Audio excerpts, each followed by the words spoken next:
Let's start from the defense. Yes, remember that in the sport of paddle is like in football. With the defend at the back, we attack at the net. Sometimes you can be offensive from the back, sometimes you can be defensive from the net. Yes, but in this video, I want to help you out improving a little bit your defense because in paddle positions are crucial. So that's why you got to know that you have to be positioned between the service line and the backwall. You cannot be closer here because otherwise, when the ball comes deep, the rebounds happen at peace. So you're not going to be able to reach the shot. If you're more far away, then when the ball bounces here, the ball is not going to reach the backwall, and then you're going to be under pressure reaching this shot. So it's important that your position is always here.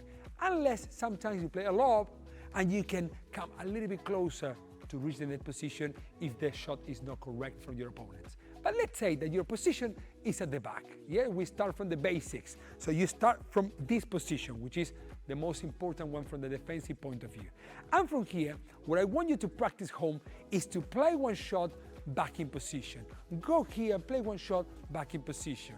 Go to your forehand or to your backhand and any of the shots. This is the first tip. But remember to go back to your position because I've seen so many players throughout my coaching paddle career to go play the shot, stay here.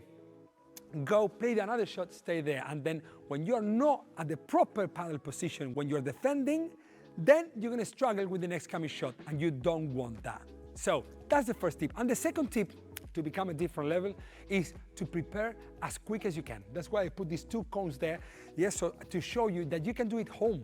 You don't have to do it in a paddle court, yes? So you can do this, prepare the shot. I'm a lefty, so if you're right-handed, you do it with the backhand, yeah, from here, but prepare before you arrive to the shot. I don't want you to do this and then this, yes? Or doing this and then this to prepare the shot. So go with the racket ready for the coming shot. So because remember that in the sport of paddle, it's a matter of contacting with the ball and follow through. Contact the ball and follow through. Prepare the shot and follow through. So in these two tips that I'm giving you, you will be better positioned and reduce the amount of unforced errors because you're gonna control all the time the coming shots. To help you be more precise with the shot, we're gonna work on the precision of the shot. And that also comes thanks to the follow through. Remember that paddle is a matter of preparation, but then also the follow through. We don't do the follow through like in golf, yeah, that the golfers play the shot and go God knows where with the follow through because they need power. In paddle we need control. So you're not gonna finish the follow through too much because otherwise the ball will go to Mars. You don't want this, yes? So make sure that you prepare and straight after you contact with the ball, you do a little follow through, yes? You can imagine it's like, I always say, it's like a baby, yes? The racket is like a baby, so make sure you don't stop the motion of the shot. That will give you much more precision. Have a look. One thing is to do this, yes? And the other thing is to practice this, yes? So always try and also avoid a little bit the height of the net and the depth of the paddle court, yeah? Try to make shots that don't put you under pressure. So get precision, yeah, with this little preparation, a little follow through, either with the forehand or the backhand, but also think about that playing the shot like 1 meter from the net also will help you to be more precise. Let's focus now on the forehand. We have forehands when the ball is coming a little bit easier, that give you time available. Forehands that the ball is not coming that easy, so it gives you less time available, yeah, with the racket a little bit lower. And when the ball comes close to you, half volleys, yeah, that the ball is not gonna reach the back wall, but it's not gonna give a high bounce, so you got to prepare the racket low. Yeah, so we got three kind of shots. So one, the ball gives you time. Second, the ball gives you less time. And third, when the ball gives you no time. Yes, so more than practicing technique, I dare you to practice shot selection because the more you know the shot which is coming, how much time will give you to prepare one, the second, or the third shot, the better forehand you will have. And the very last is to improve your bandeja. We're gonna go step by step. I would like you to consider progressions. If you have a paddle coach, even better.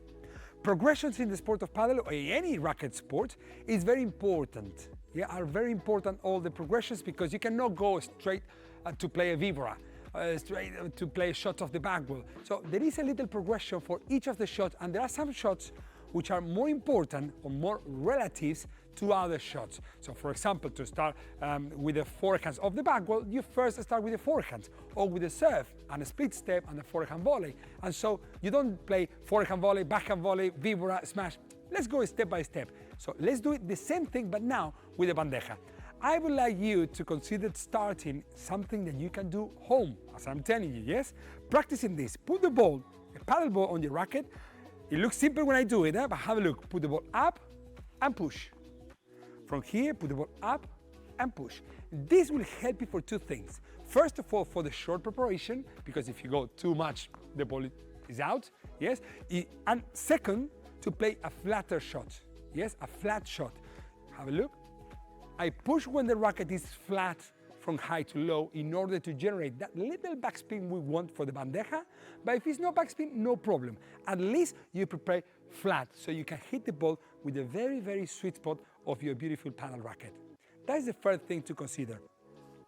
Once you practice this for a long time, don't think that you're gonna end up doing this within a second, as I do after 35 years playing paddle. Second thing, I would like you to consider playing the racket, having the racket ready, and then from here, pushing the shot. I don't want you to hit the shot. I want you to push. Yeah, it's the same thing as we did before, like this and this, but now with a live ball. A live ball, I mean when the ball is moving. I don't want you to put the ball very high because otherwise it becomes more difficult. Yeah, the higher the ball comes and the ball does not bounce, the more difficult the shot is. I always say, the more time available, if the ball not bounce, the more difficult the shot is. This is easier than this. So consider always that if the ball is coming very high, don't play smashes like the pros do it. That's why they are pros, yes? But play more bandejas, a more steady shot. And when the ball comes a little bit easy, you can smash. But now that we're doing the progression of the bandeja, try to keep the racket there and push a little bit higher and push. And the very last, if you really want, I'm here at the net position, and you play bandejas when your opponents play a good lob. So you can start doing a little progression as well by moving a little bit backwards, play the shot, back in position, move a little bit backwards, play the shot, back in position. Try always to stop before you hit the shot. I don't want you to hit the shot moving, otherwise your shot will not be consistent and properly executed. So you want to learn step by step to become a different level, and here we are to help you out.